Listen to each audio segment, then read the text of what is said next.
About all of the gun violence and shootings, and we welcome to 7 News at 4 Dr. Nina Cerfolio, a board-certified psychiatrist.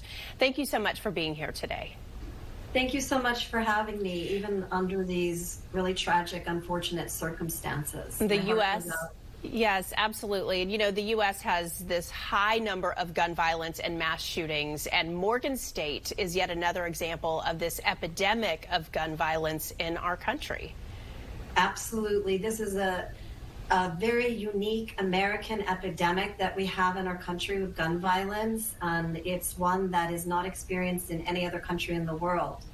In fact, in other countries where they've had mass shootings, like Australia, Canada, New Zealand, they had common law gun restrictions, and their incidence of mass shootings greatly declined. But we have not had that luck here in this country with common law gun restrictions, such as background checks and allowing a minimal age of 21 to be able to buy a firearm. We just heard from the mayor of Baltimore saying Congress can take steps, but in the absence of meaningful legislative changes in Washington, what can people do about this? So typically, my research has shown, and my life work is really to understand terrorism, mass shootings, and the desire for destruction, that many of these mass shooters, unfortunately, suffer from undiagnosed, untreated, severe mental illness. They often are marginalized and isolated and suffer a history of abuse and bullying. And in most of these instances, it's also a personal grievance. I just heard in this instance, there were 2 groups that had a grievance and were going after each other. So typically, we look for this lethal combination of symptoms that makes a mass shooter, unfortunately.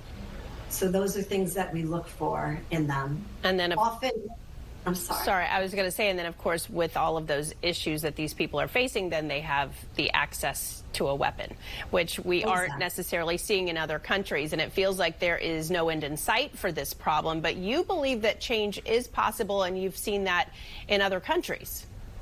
Absolutely, absolutely. You know, addressing not just gun legislation and restrictions, but the stigma of mental health.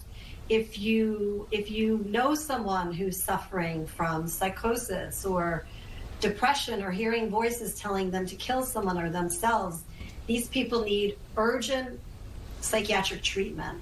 And so often with their young shooters, they are identified with depression, psychosis, suicidal ideation, and they somehow fall through the cracks.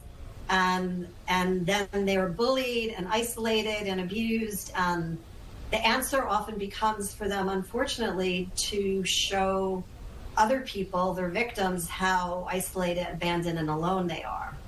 And this problem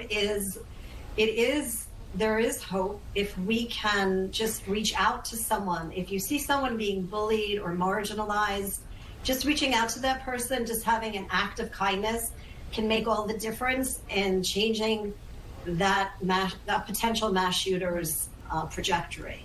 I think that is such a fine point to make, and we'll end it there. Dr. Cerfolio, we thank you so much for sharing that with us.